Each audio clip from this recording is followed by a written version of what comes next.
Red versus blue is not politics. The two-party rivalry looks like sport for a reason. America was never supposed to have democracy. And the empire trick is older than America itself. It came straight out of Britain's colonial playbook. This is the world's most successful divide and rule operation. The British Empire ruled vast territories with just a small number of administrators. How do you think they did that? Their key method was to pit local factions against each other. Their priority was to make sure that nobody could unite against their imperial control.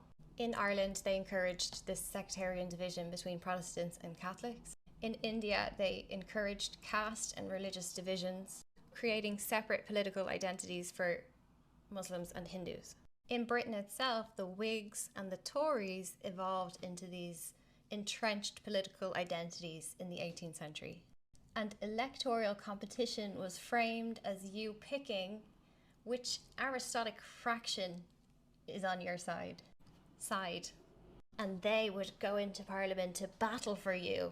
But it's not for you, it was never for you.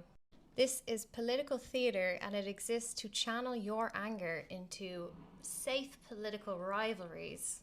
The US Constitution was written by a narrow elite. Landowners, slave owners, the people who most feared any kind of unity among the populace. And they copied the first past the post system from the British parliamentary practice. Early factions were Federalists versus Democratic Republicans.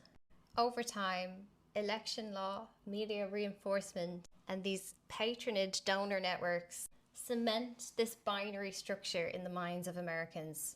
And politics starts to be packaged as if it's a competitive sport. Politicians are almost like mascots for your identity politics.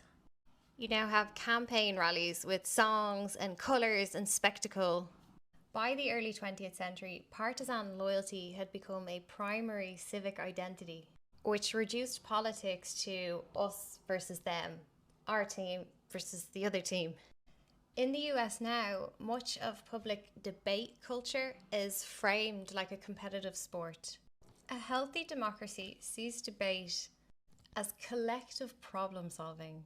The aim is to integrate different perspectives and align on workable solutions.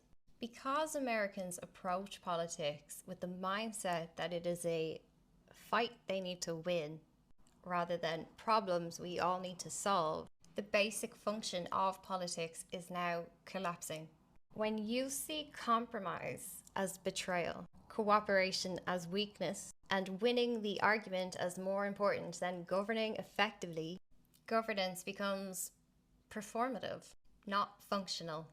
With politics functioning as ego combat, the bar for acceptable policy drops dramatically. If a policy owns the Democrats, it's celebrated, even if it's brutal and counterproductive. Politics in a healthy form needs spaces where society can come together safely to agree on how we live together.